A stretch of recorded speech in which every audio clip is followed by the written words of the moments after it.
Now let's focus on this Riaz Ansari. Who's this Riaz Ansari? TV18, that is Network 18, has done a story on, especially on Mohammad Riaz Ansari. Now, as per that story, this man has links with ISIS. That's what sources told CNN News 18. That is their story, and I'm quoting them because the important है इस शख्स के बारे में जानना कि आखिर ये शख्स है कौन. Mohammad Riaz Ansari is the prime suspect and prime accused in the murder of the tailor in Udaipur. Now, his links are said to be with ISIS as per the sources, official sources with whom CNN News 18 have spoken. His name is, the entire name of Mohammad Riaz Ansari is Riaz Attari. His alias is Riaz Attari. यानी उसका एक नाम मोहम्मद रियाज अंसारी है और दूसरा है रियाज अट्टारी. और रियाज अट्टारी जो है, इसके बारे में कहा जा रहा है कि ये पाकिस्तान में एक जगह है जिसका नाम है अट्टार और ये वहां से आता है, इसलिए इसका नाम है अट्टारी. इसने अपना नाम रियाज अट्टारी रखा हुआ है. अट्टारी उस शहर के नाम पर जो पाकिस्तान में है. इसके लिंक्स पहले भी नजर आए थे, इसके बारे में पहले भी अलर्ट आया था. 2021 में भी इसको लेकर कई सारे इनपुट्स आए थे. 2021 तब से पुलिस इसको अपने रडार पे रखी हुई है और इसकी तलाश कर रही थी. इसका एक साथी है मुजीब अब्बासी. इसके जो एसोसिएट्स है उनका नाम पता चल रहा है, उनमें से एक एसोसिएट है Mujeeb Ansari, who is a resident of Tonk city, यानी टोंक जो शहर है राजस्थान में, जयपुर और उदयपुर के बीच में है, वहां का वो रहने वाला है. और मुजीब को राजस्थान पुलिस ने कुछ दिन पहले ISIS से लिंक होने के लिए उठाया था मुजीब को, और तब रियाज अहमद अंसारी को लेकर इनपुट मुजीब ने दिया था. क्या इनपुट दिया था, क्या कहा था, ये नहीं मालूम. ये इंसिडेंट क्या प्लान्ड था या उन्होंने ऐसा सोचा था कि जहां पर भी ऐसा कुछ होगा या कोई भी ऐसा कुछ कमेंट करेगा नुपुर शर्मा के फेवर में तो हम ऐसा करेंगे. वो कमेंट शायद कन्हैयालाल के बेटे ने कर दिया, इसलिए कन्हैयालाल मारा गया. हो सकता है कोई और करता तो वो मारा जाता. तो ये सारी चीजें इन्वेस्टिगेशन का हिस्सा है. लेकिन मुजीब जो इसका एसोसिएट है, उसको जब कुछ दिन पहले राजस्थान पुलिस ने उठाया था तो पता चला था कि उसके ISIS के साथ कुछ लिंक हो सकते हैं या है, और तभी इस शख्स का नाम आया था, यानी रियाज का नाम आया था. जब रेड्स किए गए थे राजस्थान और मध्य प्रदेश में, रतलाम मध्य प्रदेश में और राजस्थान में, तब उसके बाद कुछ लोगों को गिरफ्तार किया गया था इसी के इनपुट के बेसिस पे. यानी मुजीब जो इसका रियाज का एसोसिएट है, जानने वाला है, उसको जब उसकी इंट्रोगेशन के बेसिस पे राजस्थान पुलिस ने रतलाम जो मध्य प्रदेश में वहां और राजस्थान के कुछ इलाकों में रेड की और कुछ और लोगों को उठाया. ऐसा मानते हैं सोर्सेज को, ऐसा लगता है कि ये न केवल ISIS का सिंपैथाइजर हो सकता है बल्कि ISIS का ऑपरेटिव इंडिया में हो सकता है. यानी ISIS ने इसको एक कुछ काम देकर इंडिया में भेजा हो और इंडिया में इसको पोस्ट किया हो, ये हो सकता है. यानी ISIS के लिए ये काम करता है. उसको सिंपैथी रखना एक अलग चीज है, लेकिन उसके लिए बाकायदा काम करना वो एक अलग चीज है. और जो सेंट्रल इंटेलिजेंस एजेंसीज है जो बता रही है वो ये कि शक है कि ये ISIS का ऑपरेटिव है, यानी उनके कार्डर का हिस्सा है. And that is where central agencies are getting very panicky and worried because this man would be the first guy who is found involved in ISIS direct terror operation anywhere in the country. और इसीलिए NIA ने बगैर time रहते, बगैर late किए अपनी पूरी team वहां पर भेज दी ताकि पता चल सके कि आखिर ये रियाज अंसारी जो है इसका पूरा मॉड्यूल क्या है, इसके साथ और कितने लोग हैं और कहां कहां हैं, ये लोग फैले हुए होंगे तो कौन है, वो जानने के लिए NIA की टीम को तुरंत भेजा गया. अच्छी चीज है कि ये दोनों गिरफ्तार हो गए, ये बहुत बड़ी चीज है. और ये इन लोगों की गिरफ्तारी बहुत सारी चीजों को पुलिस को पता चलने में मदद करेगी, क्योंकि इनसे अल्टीमेटली पुलिस बुलवाएगी कि आखिर क्या पूरा मॉड्यूल था और क्या पूरा प्लान था. ये तो सिर्फ एक प्लान का हिस्सा है. रियाज को लेकर ये जो न्यूज रिपोर्ट है, कहता है रियाज बरेलवी है, यानी ये इसको रियाज बरेलवी है और ये पाकिस्तान का जो एक्सट्रीमिस्ट ग्रुप है दवाते इस्लामी, अटार जो जगह है वहां पर दवाते इस्लामी एक टेरर ऑर्गेनाइजेशन है जो पाकिस्तान में बेस्ड है, यानी इस पूरे मामले का भी पाकिस्तानी लिंक है। तो इंडिया में टेरर ऑपरेशन और पाकिस्तानी लिंक ना निकले ये मालूम नहीं। पाकिस्तान कर क्या रहा है मुझे समझ नहीं आता। क्यों? अरे कभी तो सुधरोगे, कभी तो जिंदगी जियोगे, या यही करते रह जाओगे? खुद भी टेरर से मरोगे, दूसरों को भी मारते रहोगे। आप ही के यहाँ सारे ऑर्गेनाइजेशन क्यों आ जाते हैं? अब ये नया ऑर्गेनाइजेशन आ गया दावते इस्लामी, ये पाकिस्तान के अटार इलाके में है और इसीलिए इसने रियाज अट्टारी अपना नाम रखा हुआ है। What they are investigating, the sources have told the channel is this, that what we are investigating is if he is a lone wolf, यानी क्या वो अकेला है। यही हमारे इन्वेस्टिगेशन का मेन हिस्सा है। अगर अकेला है तो हम डील कर लेंगे, लेकिन अकेला नहीं होगा ऐसा शक है उनको लगता है एक बहुत बड़ा नेटवर्क है जिसका ये हिस्सा रहा होगा और उस नेटवर्क को जल्दी आइडेंटिफाई करना बहुत जरूरी है, कहीं और नुकसान ना हो जाए।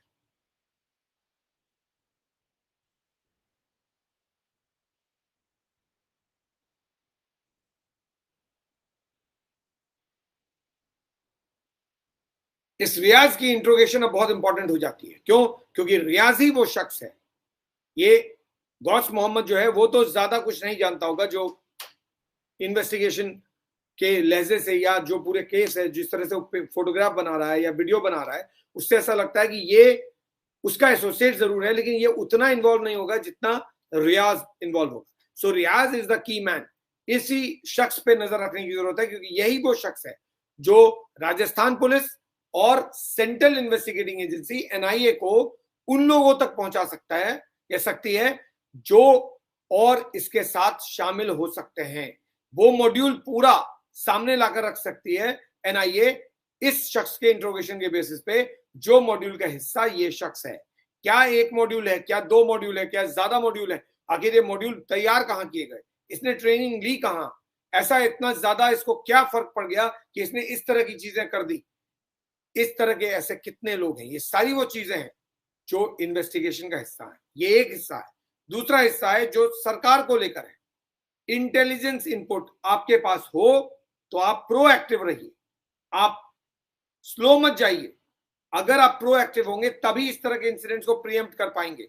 आप माने या ना माने, कहीं ना कहीं कोई ना कोई चूक पुलिस सिस्टम में जरूर हुई जिसके कारण ये शख्स, जिसके बारे में शायद आपके पास इनपुट था, 2021 केस में आपने इसके एसोसिएट को पकड़ा था और ये कहा जा रहा है इसके बारे में आपको इनपुट डायरेक्ट या इनडायरेक्ट इनपुट था, आपको शक था, फिर भी आप अलर्ट नहीं हुए जबकि अलकायदा का थ्रेट क्लियर था और सेंट्रल गवर्नमेंट ने आपको अलर्ट किया था क्योंकि हर एक स्टेट को अलर्ट किया, तो आपको भी किया था, लेकिन आपने कहीं ना कहीं कोई ना कोई ढिलाई दिखाई। And that is something which is of extreme worry. अगर सेंट्रल इंटेलिजेंस एजेंसीज के इनपुट स्टेट सीरियसली नहीं लेंगे तो फिर लोगों के जान और माल को खतरा हो सकता है। People can be in a dangerous situation the way this businessman today landed up in, and he lost his life because somewhere down the line police system did not work on the input and the intelligence that they had themselves gathered, and they did not reach this guy before he reached Kanhaiya. So अगर आप पहले ही इसको गिरफ्तार कर लिया होता आपने रियाज को तो कन्हैया बच जाता, लेकिन आपने कहीं ना कहीं कोई ना कोई ढिलाई दे दी। तो ये दोनों चीजें उतनी ही इंपॉर्टेंट है, इंटेलिजेंस इनपुट पर काम करना और दूसरी चीज आपके आसपास जो कुछ भी हो रहा है उसको लेकर अलर्ट रहना। अब ये रियाज अंसारी क्या कुछ बताता है उसके बेसिस पे डिसाइड होगा कि आगे क्या ऑपरेशन है। आप उम्मीद कीजिए कि अभी इसमें और भी ज्यादा अरेस्ट होंगे। Let me have a look at the update if there's any more update because it's already touching midnight and we are still talking. I was trying to come live for long but there was a network slowdown. I think network जो internet network है उसको slow down किया गया ऐसा मुझे लगता है, क्योंकि मैं बहुत देर से कोशिश कर रहा था कि I get the right speed to come and speak to you, because अब मालूम है कि प्लेटफॉर्म पे थोड़ी भी स्पीड कम हो जाती है तो वीडियो क्वालिटी गिर जाता है। जैसे कल हुआ, हमारी एक वीडियो का वीडियो क्वालिटी बहुत अफेक्टेड हो गया और उससे पूरा जो वीडियो है ना वो डिस्टर्ब हो जाता है, पूरा सेशन डिस्टर्ब हो जाता है। तो इट इज एक्सट्रीमली इंपॉर्टेंट कि वो इंटरनेट स्पीड परफेक्ट रहे और उसी कारण मैं लेट हो गया। तो we are touching almost midnight and let us see what are the latest before we close the session.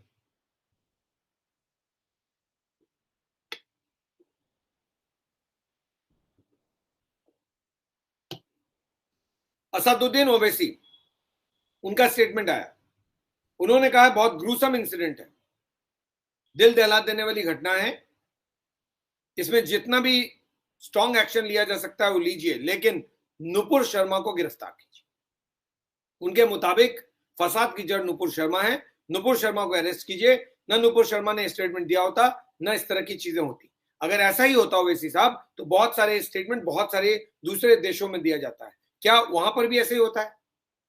एक लीडर के स्टेटमेंट को इस तरह से इंटरप्रेट करके, और एक दो कोई ऐसे लोग जिनके दिमाग में फितूर सवार है, वो कोई ऐसी चीज करते हैं, इसका मतलब उनके साथ परेशानी है.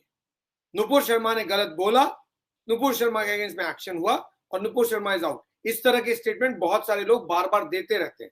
डिबेट्स में बहुत कुछ कहा जाता है, लेकिन इसका मतलब ये नहीं कि आप इस तरह की इंसिडेंट्स कर देंगे, इस तरह के मतलब टेरर स्ट्राइक्स करेंगे और आप उसको, कोई भी हो, चाहे वो अलकायदा हो, चाहे वो आईएसआईएस हो, चाहे कोई भी हो, और उसके ऑपरेटिव आए इस तरह के मार दें और उसको ये लोग जस्टिफाई भी कर रहे हैं इस वीडियो में. और धमकी किसको दे रहे हैं? प्राइम मिनिस्टर को. तो अभी इसको लिंक कर देना नुपुर शर्मा से, इस केस को डाइल्यूट करना होगा मिस्टर ओवैसी. अभी सिर्फ इस केस के बारे में बात कीजिए, because they have dared to threaten the prime minister of this country, and that is a serious thing. It's not about Nupur Sharma anymore. It is about country's security, terrorism, and the prime minister of this country. अगर कोई शख्स किसी को मार दे, उसके बाद video जारी करे, टेरर फैलाने की कोशिश करे, उसके बाद प्राइम मिनिस्टर को धमकी दे, तो आपको सिर्फ वहीं तक स्टिक करना चाहिए. लेकिन आप इसको उसको जोड़ देते हैं, ये सही नहीं है. नुपुर शर्मा को भूल जाइए, क्योंकि ये इंसिडेंट नुपुर शर्मा के लाख गुनाहों से ज्यादा बड़ा इंसिडेंट है.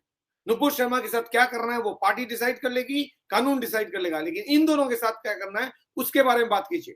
ये लोग जो धमकी दे रहे हैं प्राइम मिनिस्टर को, उस पर बात कीजिए. बिकॉज कोई दो लोग कहीं से आ जाते हैं, एक इंसिडेंट करते हैं और धमकी देते हैं प्राइम मिनिस्टर को. इतनी हिम्मत कैसे होती है? इतनी हिम्मत कैसे होती है? इसको डिसमिस कीजिए, इनको डिक्राई कीजिए, इनको डांटिए, इनको बोलिए, इन्हीं को दोषी मानिए, तब जाके लोग रुकेंगे. अगर इनको थोड़ा भी इनकी तरफ कोई सॉफ्ट हो गया, या इस तरह के इंसिडेंट की तरफ कोई भी सॉफ्ट हो जाए, कोई भी, या इंटेलिजेंस एजेंसीज के इनपुट को लेकर थोड़ा भी सॉफ्ट हो जाए, तो वो नेशनल सिक्योरिटी के साथ कहीं ना कहीं बहुत बड़ा खिलवाड़ हो जाएगा. क्योंकि इस वक्त भारत की जो स्थिति है उसमें आप कोई चांस नहीं ले सकते, और ये बात अच्छे से ओवैसी साहब समझते हैं. तो जब आप अच्छे से समझते हैं, तो फिर आप दो इंसिडेंट को हर वक्त मत जोड़िए. जब पॉलिटिकली आप बात करें तो जरूर बोलिए जो भी कहना है नुपुर शर्मा को लेकर, लेकिन जब इस तरह का इंसिडेंट हो गया हो, जहां एक शख्स ने अपनी जान गंवा दी, इन लोगों ने आके मार दिया, आप कहा जा रहा है ये लोग का टेरर नेटवर्क का हिस्सा है, तो फिर इसको आप नुपुर शर्मा से मत जोड़िए. ये एक टेरर इंसिडेंट है. जो नुपुर शर्मा ने बोला है वो एक पॉलिटिकल स्टेटमेंट है विच हैज रैमिफिकेशंस. तो उस रैमिफिकेशंस के कारण उनके खिलाफ जो एक्शन होना है, पार्टी भी कर रही है, लीगली भी जो होना है वो होना चाहिए. आप जाइए और एफआईआर फाइल कीजिए और लीगल एक्शन लीजिए, लेकिन जो इन दोनों ने किया वो टेररिज्म है. इन दोनों को जोड़िए मत, अदरवाइज ये पूरा इंसिडेंट डाइल्यूट हो जाएगा. That's how I think. So that is all that I think we have. Let me just have a look quickly at something else also if it is there. One second.